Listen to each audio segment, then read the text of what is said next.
Hello dear students, welcome to our YouTube channel medico nursing classes. आज की class में हम मेडिकल सर्जिकल नर्सिंग से रिलेटेड क्रैश कोर्स पे डिस्कशन करेंगे। पिछले कुछ दिनों से आप देख रहे हैं कि medico nursing classes YouTube channel के ऊपर मेडिकल सर्जिकल नर्सिंग से रिलेटेड क्रैश कोर्स करवाया जा रहा है। तो आज उसी सीरीज को कंटिन्यू करते हुए अपना हमारी आज की क्लास हम medical medical surgical nursing crash course की क्लास रहेगी। चलिए बिना देरी किए अपनी क्लास शुरू करते हैं। तो ये हमने सब लास्ट में पढ़ लिया, लास्ट क्लास के अंदर देख लिया था।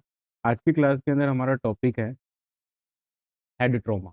आज की क्लास के अंदर हमारा टॉपिक है हेड ट्रॉमा। हेड ट्रॉमा, इसको आप बोल सकते हो head injury.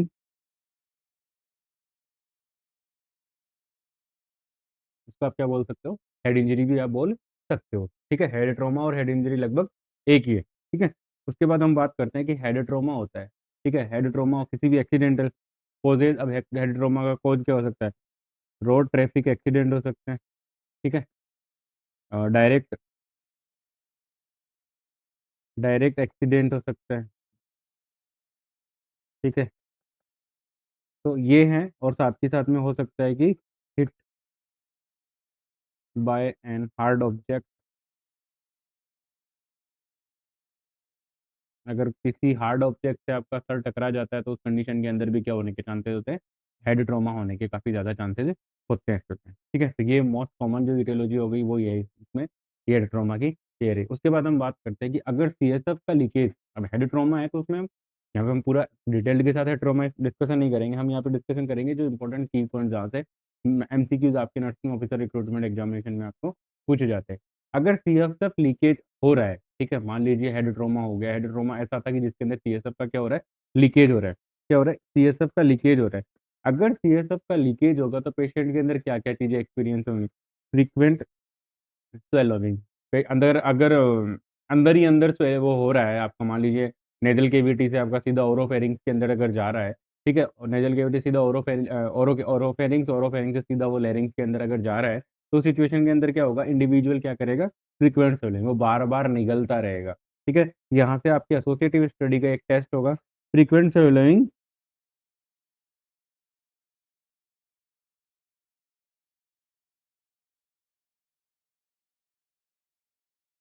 Frequent swallowing after the tonsillectomy. Tonsillectomy के बाद जो फ्रीक्वेंट स्वेलोइंग होती है उससे वो क्या इंडिकेट करती है? ठीक है, फ्रीक्वेंट स्वेलोइंग आफ्टर टॉन्सिलेक्टोमी। अगर किसी पेशेंट के अंदर टॉन्सिलेक्टोमी के बाद अगर फ्रीक्वेंट स्वेलोइंग हो रही है तो वो क्या इंडिकेट करती है स्टूडेंट? क्या इंडिकेट करती है? वो आपको इंडिकेट करती है वो आपको इंडिकेट करती है हेमरेज।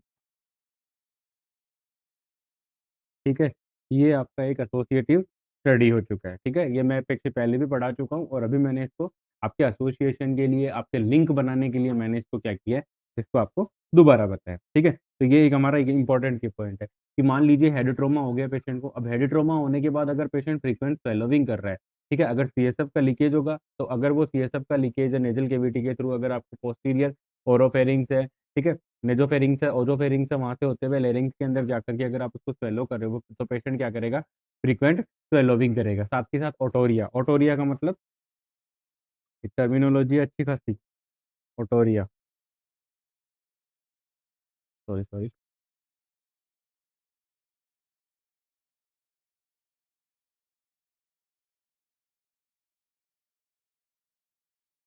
ओटोरिया, ओटोरिया का मतलब होता है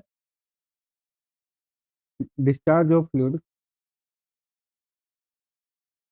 discharge of fluid from the discharge of fluid from the auditory cavity या ऑडिटरी कैनाल, ऑडिटरी कैनाल। और दूसरा अगर शॉर्ट में बात करें तो ईयर। अगर कान से किसी भी फ्लूइड का डिस्चार्ज हो रहा है तो वो कंडीशन क्या कहलाती है? ओटोरिया कहलाती है। वो कंडीशन क्या कहलाती है स्टूडेंट? ओटोरिया कहलाती है। ठीक है, ओटोरिया का मतलब हो गया अगर किसी इंडिविजुअल के कान से, ईयर से अगर कुछ भी फ्लूइड है वो डिस्चार्ज हो रहा है, चाहे वो पस हो सकती है, बाइल हो सकता है, चाहे वो ब्लड हो सकता है, चाहे वो सीएसएफ हो सकता है, कुछ भी हो। ठीक है, अगर वो अगर कान से डिस्चार्ज हो रहा है तो उसे हम क्या कहेंगे, उसे हम कहेंगे ओटोरिया। अगर सीएसएफ का लीकेज आपके हेड ट्रॉमा के अंदर हो सकता है कि सीएसएफ का लीकेज है वो कान से सीएसएफ निकलना भी शुरू हो सकता है, तो ये भी एक इंपॉर्टेंट टर्मिनोलॉजी है। उसके बाद है राइनोरिया। दूसरी इंपॉर्टेंट टर्मिनोलॉजी आई है, वो आई है आपकी राइनोरिया। राइनोरिया का मतलब होता है,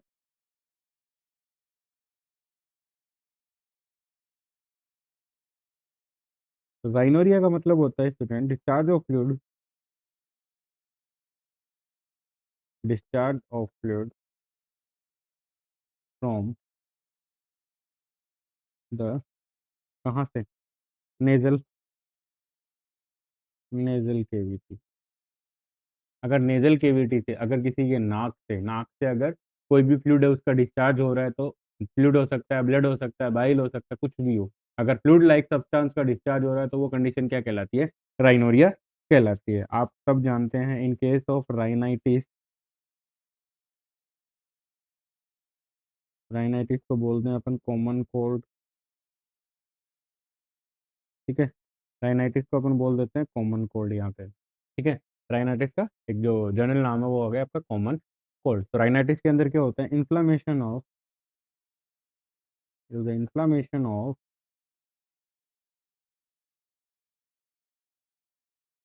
inflammation of nasal mucosa, nasal mucosa का इन्फ्लामेशन हो जाता है, और उसकी वजह से वहां पर क्या होता है, वाटरी म्यूकस का डिस्चार्ज होता है, वाटरी म्यूकस डिस्चार्ज कंटिन्यूअसली,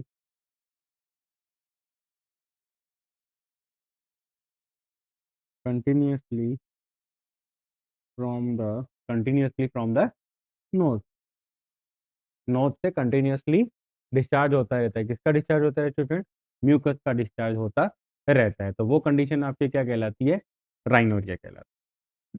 तो यहाँ पे पहले पॉइंट के अंदर हमें यही बताया गया है, पहले पॉइंट के अंदर यही बताया गया है कि अगर मान लीजिए हेड ट्रोमा होता है और हेड ट्रोमा के अंदर सीएसएफ का लीकेज होता है, तो सीएसएफ का लीकेज होगा तो तीन जगह बताइए। अगर पेशेंट बार बार स्वेलोविंग कर रहा है तो इसका मतलब है ओरल कैविटी के अंदर जो जा रहा है। ठीक है, फ्रीक्वेंट स्वेलोविंग कर रहा है इसका मतलब है कि वहाँ पे सीएसएफ का लीकेज है। हो सकता है कि चोट लगने के बाद पेशेंट के कान से सीएसएफ का लीकेज हो सकता है कि पेशेंट के नाक से सीएसएफ का लीकेज हो चोट लगने के बाद। तो ये तीनों कंडीशन है सीएसएफ के लीकेज को इंडिकेट करती है। नेक्स्ट हम बात करते हैं हमारे इंपॉर्टेंट जो साइन एंड सिम्टम्स हैं, जो इंपॉर्टेंट साइन है जो कि हेड इंजरी से रिलेटेड है और बहुत बार एमसीक्यू के रूप में हमें नर्सिंग ऑफिसर रिक्रूटमेंट एग्जामिनेशन में मिलते हैं। ठीक है, तो उनकी हम डिस्कशन करें तो फर्स्ट वन आता है हमारा बेटल साइन। फर्स्ट वन आता है हमारा बेटल साइन। तो बेटल साइन के अंदर क्या होता है स्टूडेंट की, post auricular ecchymosis, post auricular ecchymosis, post auricular ecchymosis. तो पोस्ट ऑरिकुलर अकाइमोसिस है, थोड़ा सा कलर स्क्रीन को चेंज कर,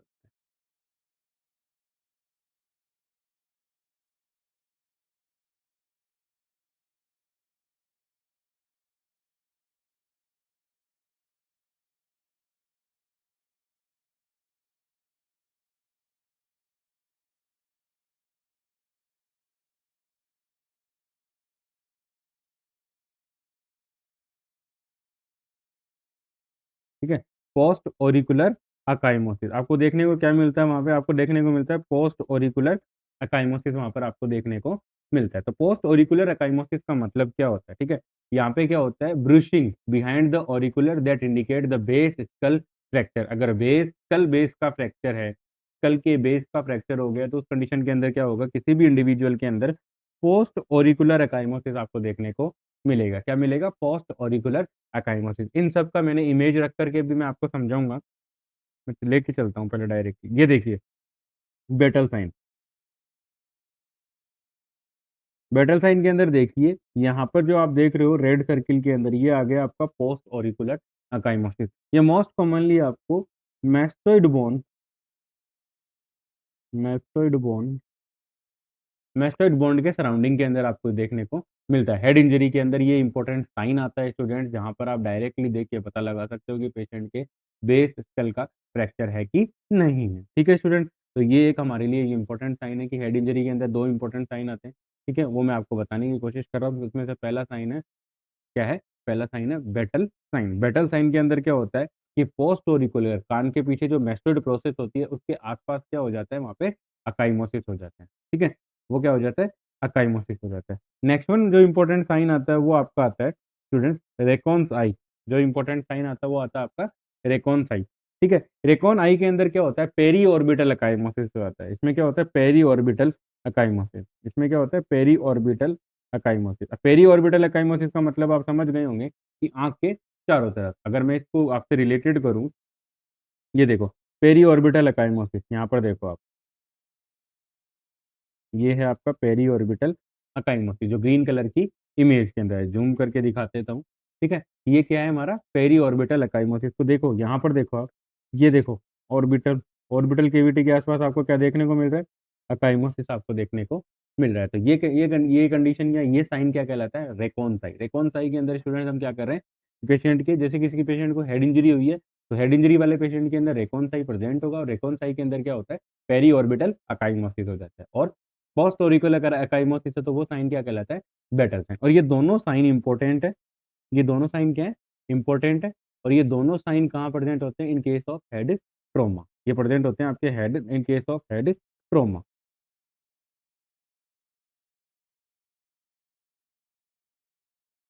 both are present in head trauma. ये कहाँ प्रेजेंट होते हैं, हेड ट्रोमा के अंदर ये प्रेजेंट होते हैं। तो ध्यान में रखने की इंपॉर्टेंट बात यही है कि ये क्या है, हेड ट्रोमा के अंदर प्रेजेंट होते हैं। अब अगर अब आपसे कोई पूछता है आज के बाद कि बेटल साइन कहाँ आता है, क्या होता है, ठीक है, रिकॉन साइन क्या है, कहाँ कौन सी कंडीशन के अंदर ये देखने को मिलता है, तो आप आराम से इसको एक्सप्लेन कर सकते हो सामने वाले को। ठीक है, इसके अंदर क्या होता है, ब्लूइश पर्पल डिस्कलरेशन होता है अपर और लोअर आईलिड के अराउंड में। Bluish purple discolouration अकाइमोसिस।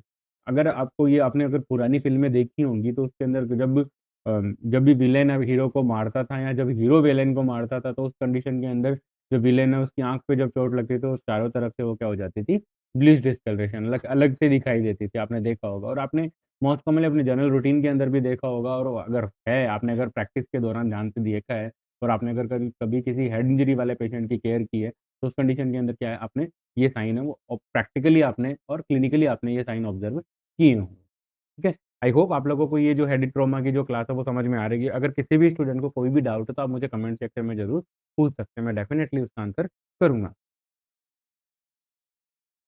चलते हैं अपने नेक्स्ट पॉइंट पे। तो इसमें मैंने आपको दोनों साइन है वो दोनों साइन मैंने आपको अच्छे से इसमें क्या कर दिए, एक्सप्लेन कर दिए हैं। अगर कोई भी किसी भी स्टूडेंट को कोई रिकॉन आई और बेटल साइन इनमें अगर किसी को भी डाउट है तो please let me know in comment section. मुझे आप कमेंट सेक्शन में बताइए, मैं डेफिनेटली उसका आंसर करूंगा।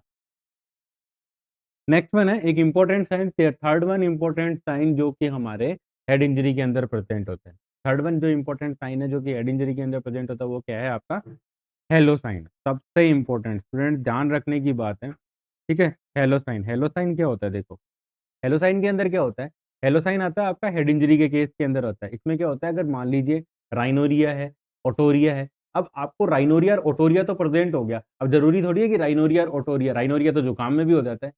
ठीक है, हो सकता है किसी इंडिविजुअल को कोई एलर्जिक रिएक्शन हो उसके अंदर भी राइनोरिया प्रेजेंट होता है। ओटोरिया हो सकता है उसको ओटाइटिस मीडिया होगा, उस कंडीशन के अंदर भी आप देखते हो कि वहां से प्लस पस है और फ्लूइड उसका डिस्चार्ज होता रहता है। तो यहाँ पर आपको क्या करना पड़ेगा, इन case of rhinorrhoea and otorrhoea, in case of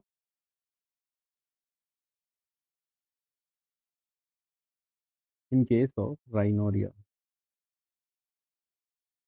rhinorrhoea and otorrhoea, in case of rhinorrhoea and otorrhoea, in case of rhinorrhoea otorrhoea, ठीक है, उस कंडीशन के अंदर हमें कंफर्म करना पड़ता है, हमें कंफर्म करना पड़ता है कि जो लीकेज हो रहा है, जो फ्लूइड का लीकेज हो रहा है, चाहे वो ईयर से राइनोरिया हो रहा होगा, सॉरी, चाहे वो ओटोरिया हो रहा होगा, चाहे ईयर से हो रहा है तो ओटोरिया कहलाता है, और अगर वो नाक से हो रहा है तो वो क्या कहलाता है, राइनोरिया। चाहे वो ओटोरिया है चाहे वो राइनोरिया, तो हमें ये कंफर्म करना होगा कि जो लीकेज हो रहा है क्या वो सीएसएफ का हो रहा है। हमें इस बात का कंफर्मेशन जरूरी है कि अगर ये जो लीकेज हो रहा है तो वो क्या सीएसएफ का लीकेज है कि नहीं है, ये बात हमें कंफर्म करनी होती है। ठीक है, तो अब इसको कंफर्म करने का हमें कैसे पता लगेगा, तो इसमें देखो इसमें क्या होता है, अगर सीएसएफ का लीकेज होगा तो उससे उस कंडीशन के अंदर क्या होगा, एक hello ring should be made in the centre, centre के अंदर एक हेलो रिंग बनती है। अब ये टेस्ट कैसे करते हैं वो मैं आप लोगों को बताता हूँ। इसमें क्या होता है देखो, जो भी ब्लड स्टेन नेजल डिस्चार्ज है, जो भी ब्लड स्टेन नेजल डिस्चार्ज है student, blood stain nasal discharge, जो भी ब्लड स्टेन नेजल डिस्चार्ज है, उसको हमें क्या करना है, एक फिल्टर पेपर के ऊपर लेना है।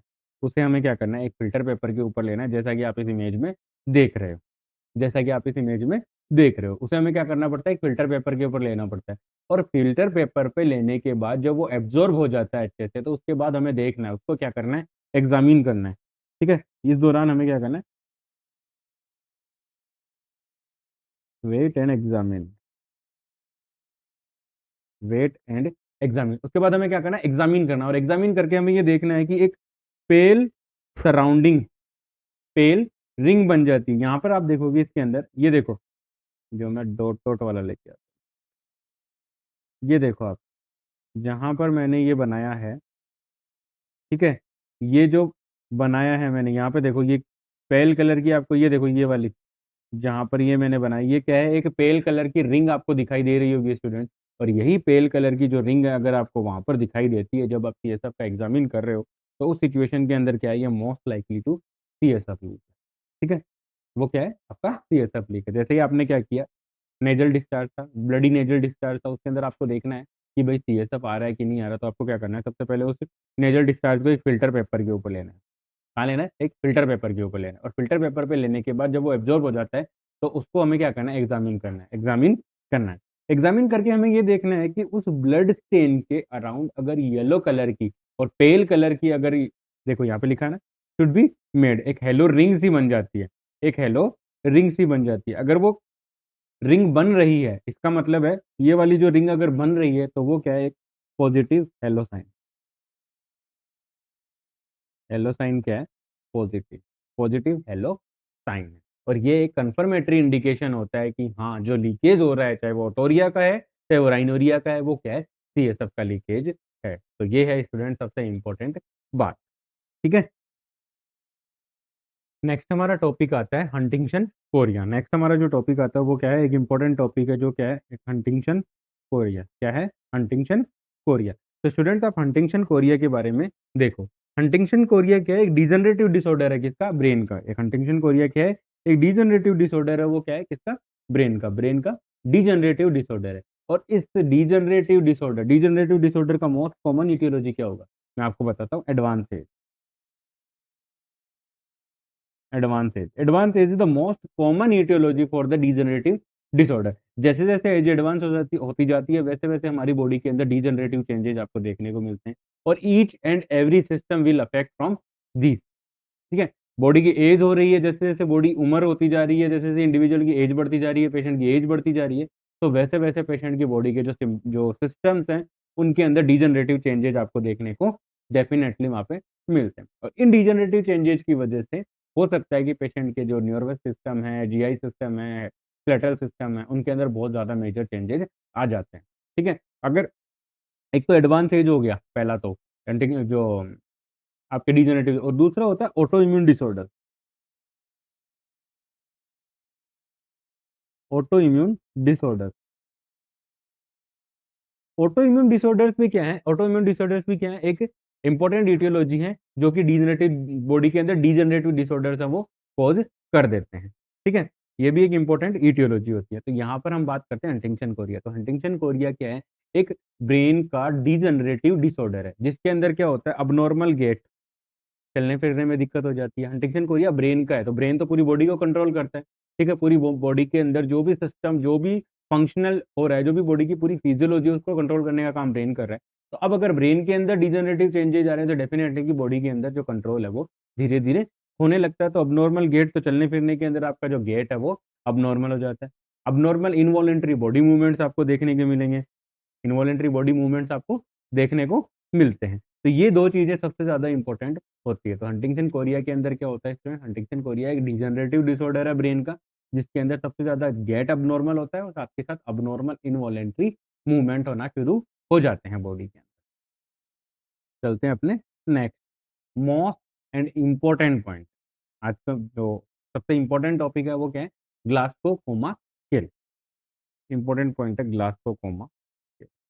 ठीक है, इस ग्लासको कोमा स्केल को जब हम पढ़ते हैं, ग्लासको कोमा स्केल को जब हम पढ़ रहे हैं, तो हमें ये देखना है कि ग्लास्कोकोमा जो ग्लास्कोकोमा स्केल है उसका यूज कहाँ होता है। मोस्ट कॉमनली अगर ग्लास्कोकोमा स्केल का यूज करो आप देखोगे तो ये होता है आपके क्रिटिकल केयर के अंदर। Critical care, emergency, emergency department के अंदर होता है।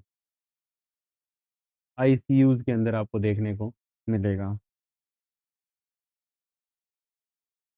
न्यूरोलॉजी के जो वार्ड हैं, न्यूरोलॉजिकल जो वार्ड्स हैं उनके अंदर आपको देखने को मिलेगा कि वहाँ पर ग्लास्कोकोमा स्केल का जो यूज है वो बहुत ही ज़्यादा वहाँ पे आपको देखने को मिलेगा। तो ग्लास्कोकोमा स्केल से रिलेटेड अगर हम बात करें तो ग्लास्कोकोमा स्केल क्या है? ठीक है, ग्लास्कोकोमा स्केल एक ऐसा स्केल है जो हमें ये बताता है कि हमारा जो पेशेंट है उसकी कॉन्शियसनेस के अंदर कितना इम्पेयरमेंट है। ठीक है, ये हमें क्या बताता है? Impairment in consciousness help to assist the impairment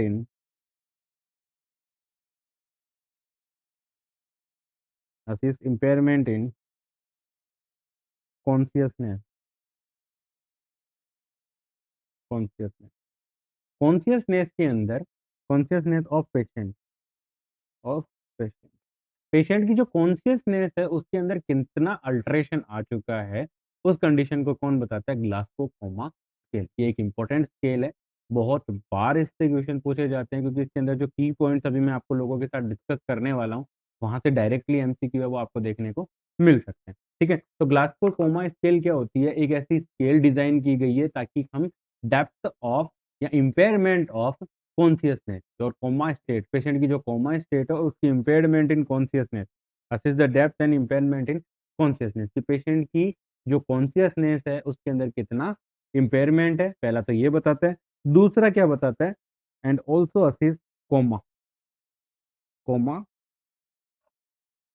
state कि पेशेंट, हमारा पेशेंट है वो कोमा के अंदर है कि नहीं है, ये हमें कौन बता सकता है? ग्लास्कोकोमा स्केल। इस स्केल का यूज करके हम ये दोनों चीजें पेशेंट के अंदर अच्छे से कर सकते हैं।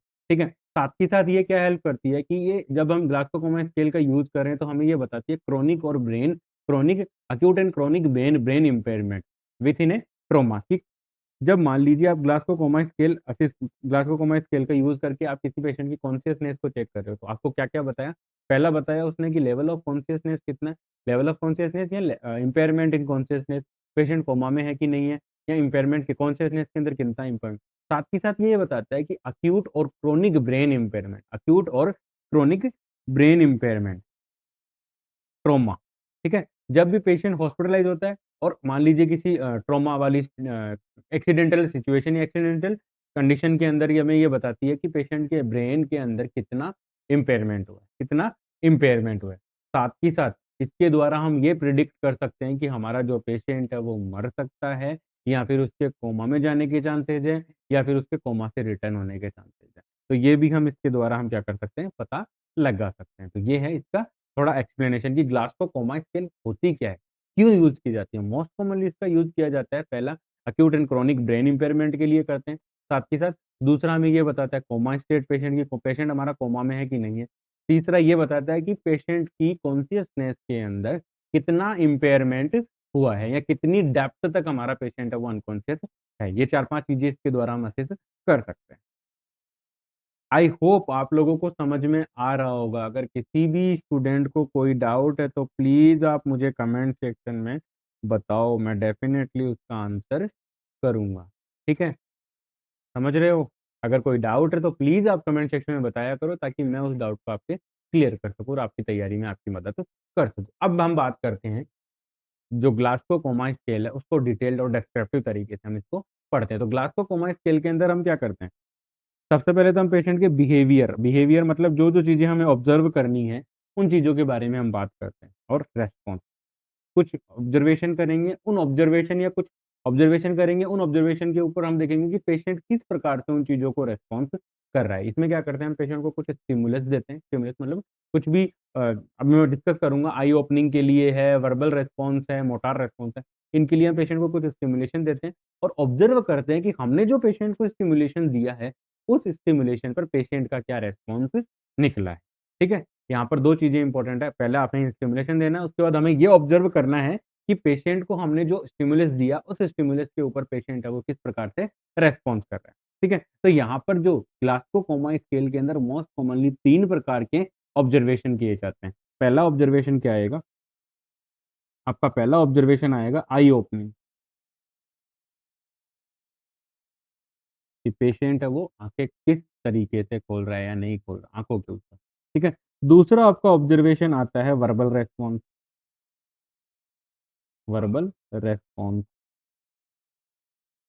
तीसरा आपका रेस्पॉन्स आता है मोटार रेस्पॉन्स, तीसरा आपका रेस्पॉन्स आता है मोटार रेस्पॉन्स, मोटार रेस्पॉन्स।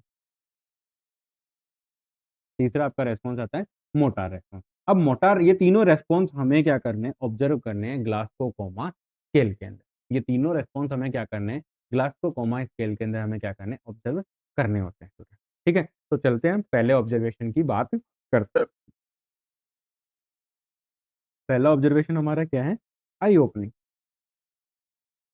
पहला ऑब्जर्वेशन है हमारा आई ओपनिंग। अब आई ओपनिंग के अंदर हमें क्या देखना है कि आई ओपनिंग के अंदर हमें ये देखना है कि क्या पेशेंट ने स्पॉन्टेनियसली आई ओपन की है कि नहीं की। मान लीजिए आप जाके पेशेंट के पास खड़े हुए, जैसे मान लीजिए अगर कॉन्शियस पेशेंट होगा तो वो क्या करता है, जैसे उसके पास कोई आकर के खड़ा होगा तो वो क्या करेगा, उसको देखने लग जाता है।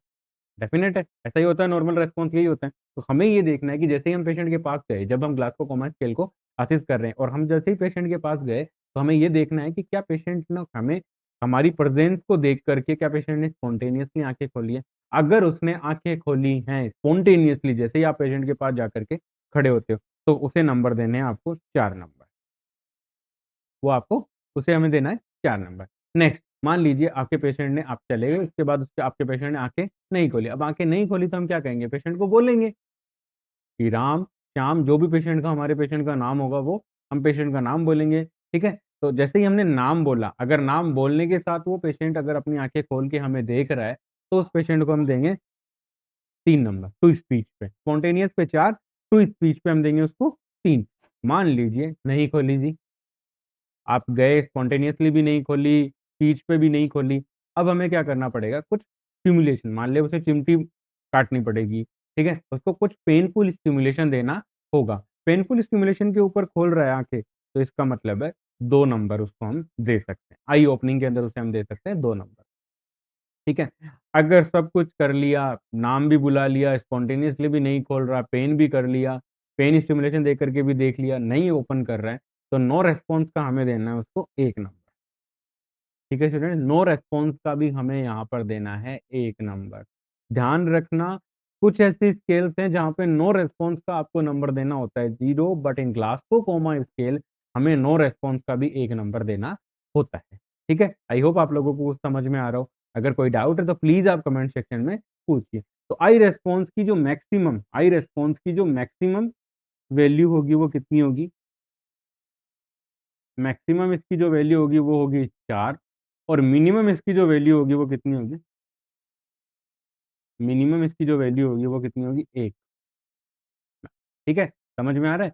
नेक्स्ट बात करते हैं नेक्स्ट रेस्पॉन्स की। तो नेक्स्ट रेस्पॉन्स की बात करें स्टूडेंट, तो नेक्स्ट रेस्पॉन्स हमारा क्या आता है, नेक्स्ट रेस्पॉन्स आता है हमारा वर्बल रेस्पॉन्स। जैसे कि इमेज के अंदर मुंह दिखाया हुआ है, तो अब हमें बोल के बताना है, बोल के करना है जो भी करना है। ठीक है, तो फर्स्ट वन हमें क्या करना है, फर्स्ट वन हमें क्या करना है कि जाकर के हम पेशेंट से पूछेंगे कि भैया आज क्या टाइम हुआ है, क्या डेट है, आप कहाँ हो। ठीक है, अगर आपका पेशेंट टाइम, प्लेस और पर्सन से ओरिएंट होगा तो वो आपको बताएगा कि आज ये दिन है, आज ये फलाना डेट है, आज ये फलाना दिन है और मैं अभी हॉस्पिटल के अंदर हूँ। अगर ऐसा, मतलब आपका पेशेंट अगर ऐसा बता देता है, इसका मतलब है कि आपका पेशेंट क्या है, फुल्ली ओरिएंटेड है। अगर वो आपका पेशेंट अगर फुल्ली ओरिएंटेड है, तो उस कंडीशन के अंदर हमें क्या करना है, फुल ओरिएंटेड पे उसको नंबर देने हैं हमें 5। फुल ओरिएंटेड पे हमें उसको नंबर देने 5। अगर वो ये सारी चीजें बताने में हल्का फुल्का भी अगर कंफ्यूज्ड होता है, हल्का फुल्का भी अगर वो कंफ्यूज्ड होता है, तो उसे हमें नंबर, कितने नंबर देने, उसे हमें नंबर देने 4। ठीक है, आपने पूछा कुछ, बता कुछ और रहा है, इनअप्रोप्रिएट वर्ड।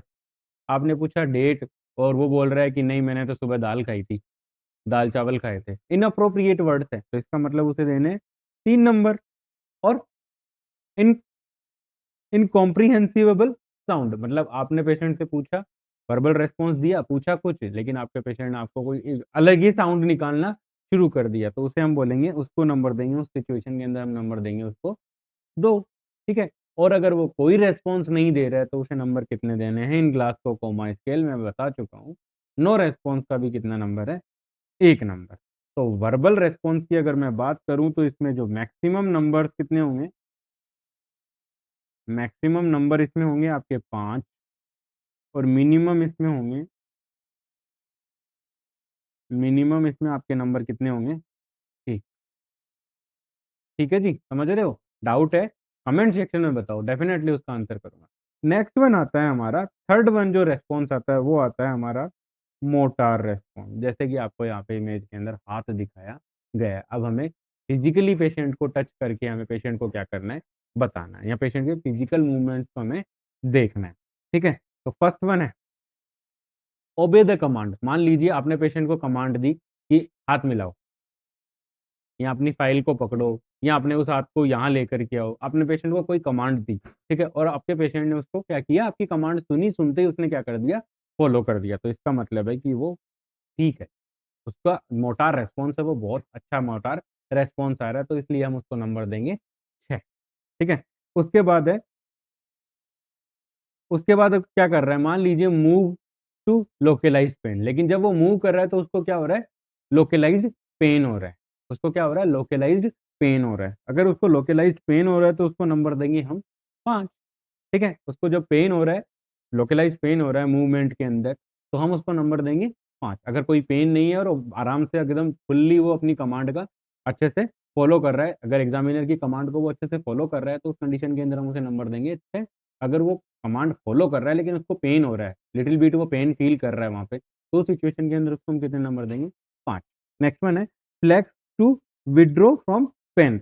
उसके बाद क्या होता है, वो अपने आप को फ्लैक्स कर लेता है, जैसे ही उसको पेन स्टिमुलेशन मिला, पेन स्टिमुलेशन को मिलते ही वो क्या कर रहा है, विड्रॉ कर रहा है, फ्लैक्स टू विड्रॉ। ठीक है। Flex to withdraw, flex to withdraw की कंडीशन में हमें उसको नंबर देना है कितना, 4। मान लीजिए पेन हो रहा है, पेन वाली जैसे ही आपने पेन स्टिमुलेशन दिया, पेन स्टिमुलेशन वो क्या कर रहा है, अपने हाथ को फैला, सिकुड़ लिया, फ्लेक्शन कर लिया, तो वो कंडीशन, उस कंडीशन के अंदर हम उसको नंबर देंगे 4।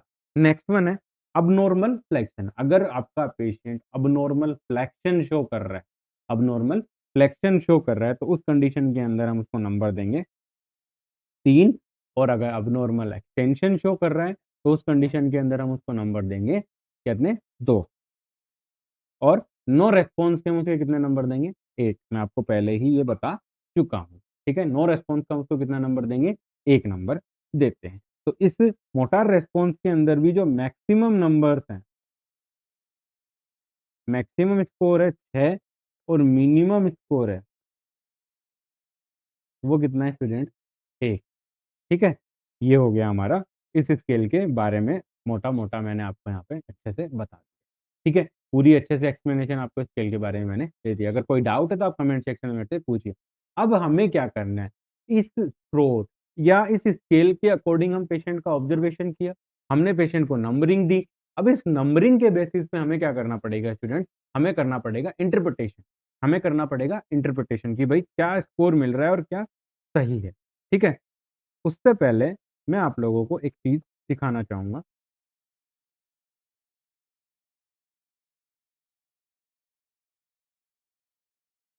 ये है एक इमेज है, ठीक है, ये आप एक इमेज देख रहे हो स्टूडेंट। इस इमेज के अंदर पेशेंट ने क्या कर रखा है, फ्लैक्शन कर रखा है, तो इसे बोलते हैं डिकोर्टिकेट। ठीक है। और एक दूसरी इमेज है, इसे बोलते हैं अपन डेसिबरेटेड। ठीक है। तो ये दो, इसके अंदर पेशेंट ने एक्सटेंशन कर रखा है। ठीक है। चलते हैं अपनी नेक्स्ट क्लास पे, जो क्लास थी हमारी इंटरप्रिटेशन की। इंटरप्रिटेशन की जो हमारी क्लास है, या जो इंटरप्रिटेशन है, ग्लास को कोमा स्केल का जो हम इंटरप्रिटेशन कर रहे हैं, उस इंटरप्रिटेशन के अंदर देखो इसका इंटरप्रिटेशन को किस प्रकार से हमें, इस इंटरप्रिटेशन को हमें कंप्लीट करना है। आपने क्या किया, आपने अच्छे से पेशेंट का ऑब्जर्वेशन किया, ऑब्जर्वेशन करके आपने पेशेंट को स्कोर दे दिया। स्कोर देने के बाद अब हमें क्या करना है, ठीक है। तो ग्लासको कोमा स्केल है, उसका मैक्सिमम स्कोर कितना होता है स्टूडेंट, उसका मैक्सिमम स्कोर होता है 15। 15 इज द मैक्सिमम स्कोर। अब यहाँ पर आप लोगों के लिए एमसीक्यू आ सकता है कि ग्लासको कोमा स्केल का मैक्सिमम स्कोर कितना होता है, पहला एमसीक्यू। ठीक है। दूसरा एमसीक्यू सुनो, दूसरे एमसीक्यू की बात करें तो दूसरा एमसीक्यू आ सकता है कि मिनिमम स्कोर कितना होता है। तो मिनिमम मैंने अभी बताया कि नो रेस्पॉन्स का भी तीनों रेस्पॉन्सों में एक एक नंबर मिला है। तो मिनिमम स्कोर कितना हो सकता है? 3, मैक्सिमम 15, मिनिमम 3। ठीक है, ये है मोस्ट कॉमन। यहाँ पर भी आप लोगों के लिए ये एमसीक्यू है। अब ये इस लाइन के अंदर जो भी मैं बताऊंगा सब में आप लोगों को क्या देखने को मिलेगा, यहाँ पे एमसीक्यू आपको देखने को मिलेंगे स्टूडेंट। बेस्ट रेस्पॉन्स, आपका क्लाइंट फुल्ली ओरिएंट है, कमांड भी ओबे कर रहा है, और आपने जैसे ही बोला वैसे ही वो अपने सारी, जैसे आप उसके पास गए उसने आंखें खोल ली। दूसरा, वो कमांड भी अच्छे से आपकी फॉलो कर रहा है, उसको कोई दिक्कत नहीं है। तो इसका मतलब है कि ग्लासको कोमा स्केल का जो स्कोर आएगा वो कितना आएगा आपका? 15 मैक्सिमम। क्लाइंट आपका ठीक है, उसके अंदर कोई कॉन्शियस की कॉन्शियसनेस के अंदर no impairment, no impairment in consciousness, ये बताता है। No impairment in consciousness, consciousness, no impairment in consciousness, consciousness के अंदर कोई इम्पेयरमेंट नहीं है। लेकिन अगर आपका पेशेंट कोमा कंडीशन के अंदर है, लेकिन लेकिन आपका पेशेंट कोमा कंडीशन के अंदर कोमा में चला गया, तो कोमा में चला गया तो आपका पेशेंट है वो क्या शो करेगा? उसका जो स्कोर आएगा वो आएगा 8 और उससे भी कम। 8 और उससे भी कम आ रहा है, तो इसका मतलब है पेशेंट इज इन कोमा। आपका पेशेंट वहां पर क्या है? कोमा के अंदर चला गया है। ठीक है। और दूसरा, लास्ट ऑप्शन इसमें है कि आपका पेशेंट अगर टोटली अनरेस्पॉन्सिव हो, आपने सारे जतन करके देख लिए, तीनों रेस्पॉन्स में उसका कोई रेस्पॉन्स नहीं आता है, तो उस कंडीशन के अंदर मैंने आपको बताया था कि उस कंडीशन के नो रेस्पॉन्स की कंडीशन में भी हम 3 रेस्पॉन्स कर रहे हैं, तीनों में नो रेस्पॉन्स का भी हमने एक एक नंबर दिया, तो मिनिमम स्कोर आ जाएगा यहाँ पे, और वो आ जाएगा 3। ठीक है। तो ये है ग्लासको कोमा स्केल का इंटरप्रिटेशन। अगर आप लोगों को समझ में आया है बहुत अच्छी बात है। अगर किसी भी स्टूडेंट को पढ़ते समय, इस क्लास को अटेंड करते समय कोई भी डाउट है तो आप कमेंट सेक्शन में जरूर बताइए, मैं डेफिनेटली उसका आंसर करूंगा। इंक्रीज इंट्राक्रेनियल प्रेशर, ये कल की क्लास के अंदर हम पढ़ेंगे। आज की क्लास में इतना ही। आई होप मेरे द्वारा प्रोवाइड की जा रही मेडिकल सर्जिकल नर्सिंग की जो क्रेश कोर्स की क्लासें हैं वो आपकी नर्सिंग ऑफिसर रिक्रूटमेंट एग्जामिनेशन की प्रिपरेशन को अच्छा बना रही होंगी, आपकी हेल्प कर रही होंगी। Please do like, share and subscribe. Thank you so much.